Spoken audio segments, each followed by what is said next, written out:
Halo semua, selamat datang di podcast kita, yaitu podcast si penakut, dimana kita ini 5 orang sahabat yang sangat-sangat penakut. Tapi kita ini penasaran juga dengan dunia-dunia mistis. Nah, sebelum itu kita juga baru memasuki dunia perpodcastan nih. Nah, gue mau memperkenalkan diri. Ada gue Eri, gue Abdul, gue Abi, dan gue Dani. dan ada satu teman kita lagi bernama Ivan. Dia berhalangan untuk hadir. Nah, awal cerita dimulai dari ceritanya Abdul, di mana katanya tempat kerjanya dia itu memiliki cerita-cerita yang horor dan banyak juga kejadian-kejadian janggal di situ. ya betul. Nah, jadi dimulai aja. Nah, gue mulai aja. Jadi kantor gue ini ada di kawasan Jakarta Utara. Gue gak bisa nyebut spesifikasinya itu di mana. Kayaknya gue bakal mulai cerita itu dari cerita-cerita para teman-teman gue yang lebih dulu ngantor di tempat ini ya. Oke. Cerita pertama itu gue nyebut dari inisial aja ya. Ini si H. Dia ini mempunyai kemampuan khusus yang kita tahu semua. Kita tahu orang nyebutnya indra keenam. Oke. Jadi ketika itu si H ini lagi lembur. Kita tahu kalau lembur itu kan pasti rata-rata kantor sampai malam.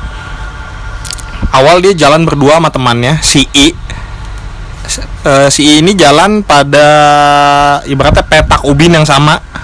Si ini jalan duluan. Pas ketika si I ini jalan duluan itu tidak ada apa-apa, biasa aja gitu, maksudnya kosong atau lantainya biasanya sekedar lantai. Gak ada yang janggal. Yap. Tapi ketika si H ini lewat ubin yang tadi diinjak sama si I, tiba-tiba itu bunyi crack. Itu apa yang ditemuin, dia nemu kris. Kayak kita tahu lah kris itu bentuknya seperti apa? Kayak panjang, kayak seperti pedang tapi agak lebih keriting atau bahasanya ya. Seperti itu. Itu dari ceritanya si H. Gue nggak tahu lagi lanjutannya seperti apa. Gue langsung loncatnya ke cerita selanjutnya. Gue langsung cerita ke si I ini. Si ini yang tadi jalan berdua sama si H. Si ini dulu dia pernah cerita juga ke gue. Dia dulu waktu itu pada tahun 2014an apa 13 gitu. Dia anak baru. Dia juga mempunyai pikiran yang sama dengan gue.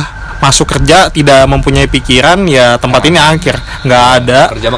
Kerja aja betul. Jadi ketika dia ingin pulang, jadi di sudut ruangan itu ada satu ruangan yang menuju aksesnya ke musola atau ke tangga darurat.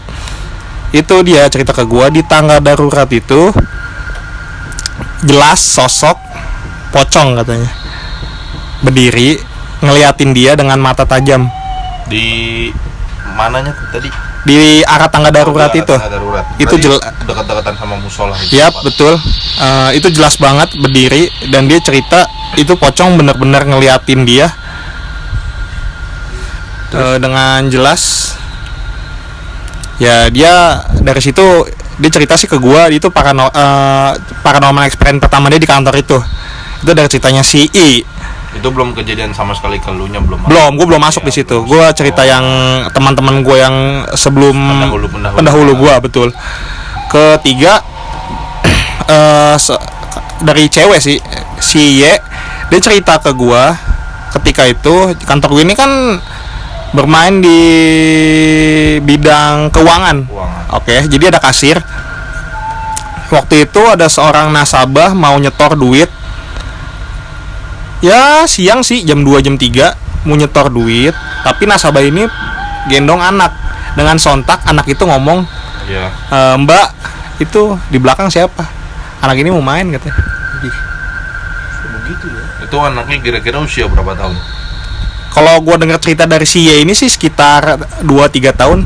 Baru ngomong-ngomong gak jelas gitu sih. Berarti kata orang yang kalau anak di bawah umur 5 tahun bisa. Iya, betul. Hal-hal yang di luar betul. nalar. Itu sih dari cerita si Y. Ke selanjutnya, waktu itu kantor lagi ada beberapa orang, ada yang lembur. Tiba-tiba ada bau menyan katanya.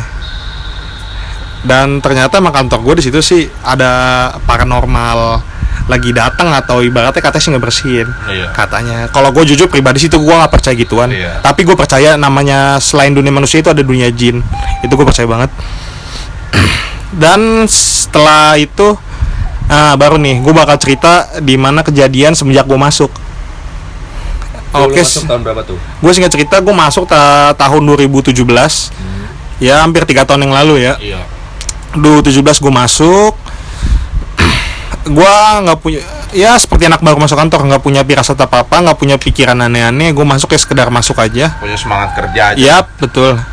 Oke, jadi ini berjalan setelah gue 2 minggu kerja, nggak ada apa-apa. Gue nggak dapet cerita apa-apa dari para senior. Gue nggak punya isu-isu mengenai horor atau hantu di sini. 2 minggu gue berjalan, tiba-tiba gue itu shock akan cerita. Ibaratnya nih cerita ini gempar banget sih di kantor gue. Ya bikin heboh satu kantor. Iya bener. Jadi gue punya temen si A, gue inisial lagi gue pakai inisial, gue emang nggak mau nyebutin namanya.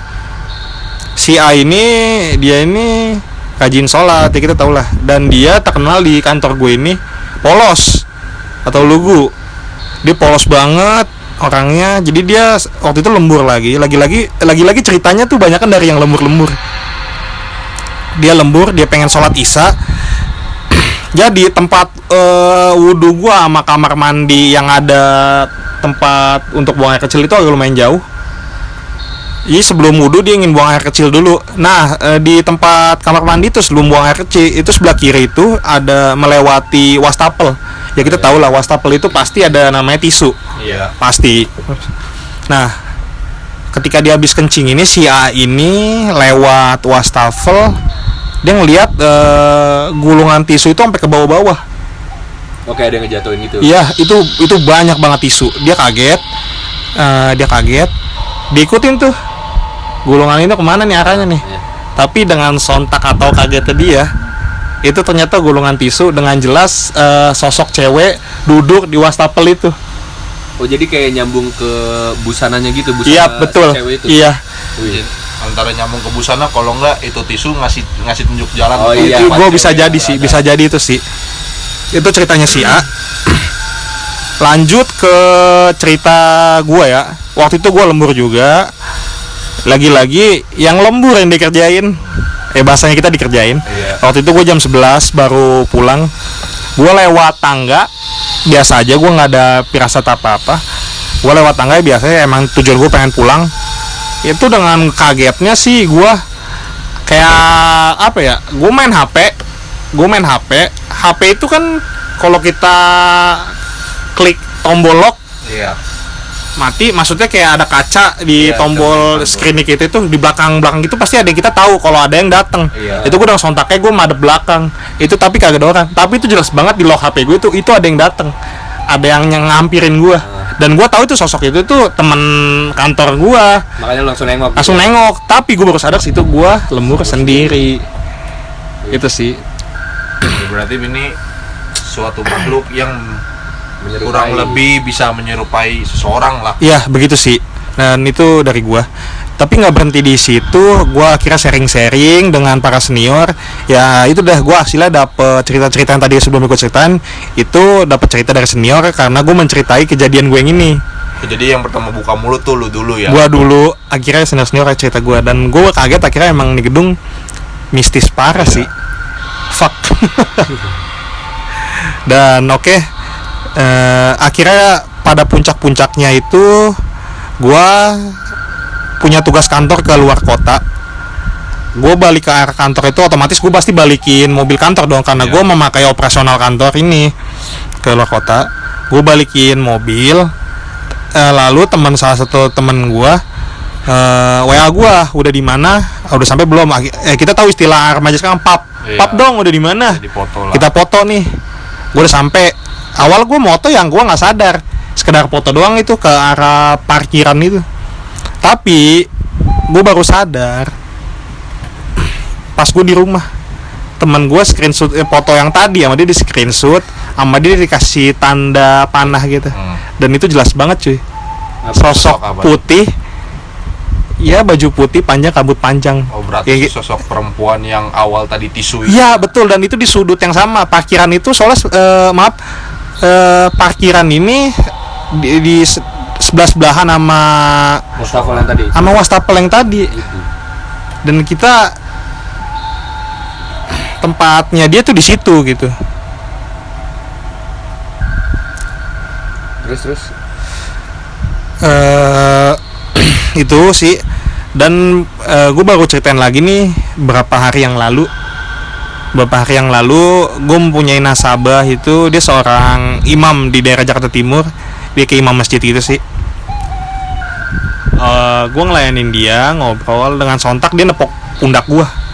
Dia ngomong, sampean usahain setelah maghrib kalau lembur itu dalam keadaan wudhu. Dan gue heran dong, pasti dong nanya kenapa nih. Gue nanya kenapa Ji, itu yang di tangga nggak suka sama sampean. Gue di situ anjing meng, gue sok. Gila, kenapa yang gue sok? Itu yang dia ngomongin tunjuk di tangga, berarti sosok yang pas gue main HP, gue lock HP gue itu yang mau datang itu. Kayaknya sih itu kalau kata gue.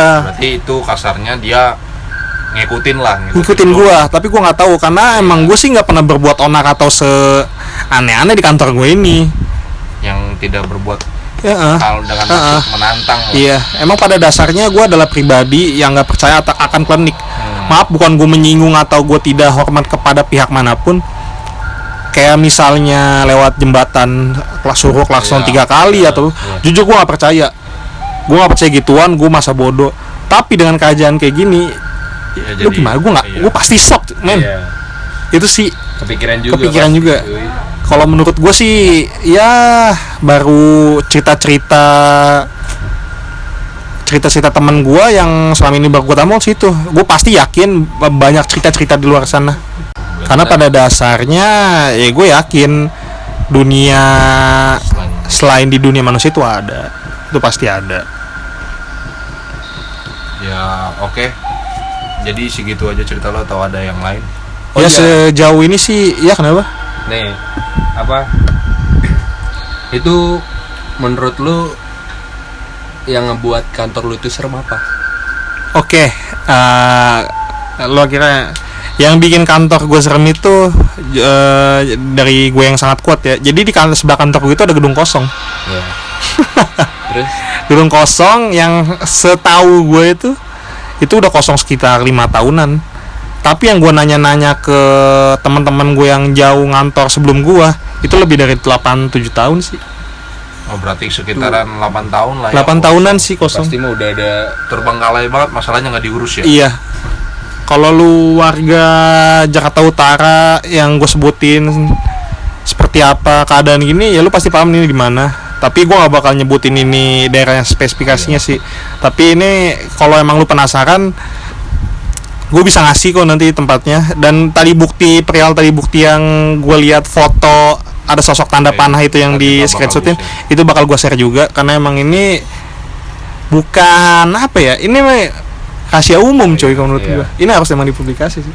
Berarti jatuhnya tuh yang gedung sebelah lu itu ada juga ya yang makhluk halus itu yang dari gedung sebelah. Kepercayaan gue sih gitu. Menurut gue sih gitu. Mampir ke kantor lu. Karena maaf gue potong. Karena posisi yang gue dapat foto si cewek ini sama yang di wastafel itu maksudnya sebelah-sebelahan banget sama yang gedung kosong. Sisinya sama sisi yang ke gedung kosong itu. Tapi kalau lu sendiri atau teman-teman lu pernah ngeliat sosok itu nggak sih di gedung kosongnya itu? Kalau dari gedung kosong jujur belum. Belum. Berarti kemungkinan dari baru ngeliat sih yang dari kantor gue ini. Kalau dari gedung kosong itu belum. Gedung sebelahnya itu benar-benar terbengkalai lah. Terbengkalai kok, asli itu kosong banget. Udah nggak diurus sama sekali. Berarti jatuhnya kalau itu pada dia itu mampir ke gedung yang berpenghuni. Mungkin karena setahu gue dunia jin itu mereka itu punya wilayah teritorialnya juga. Ya seperti kita aja, kita main ke daerah sini, ke daerah situ. Kalau kata gue sih gitu. Oke, semuanya. Jadi segitu aja cerita dari Abdul tentang kantornya yang bisa dibilang itu cukup menakutkan, angker ya, cukup seram. Ya, jadi kalau kalian mau ikut join ke podcast kita, kita bisa ngundang kalian untuk kita sharing-sharing, ngobrol-ngobrol. Jadi nanti kita bakal undang lewat Instagram kita, yaitu si penakut underscore.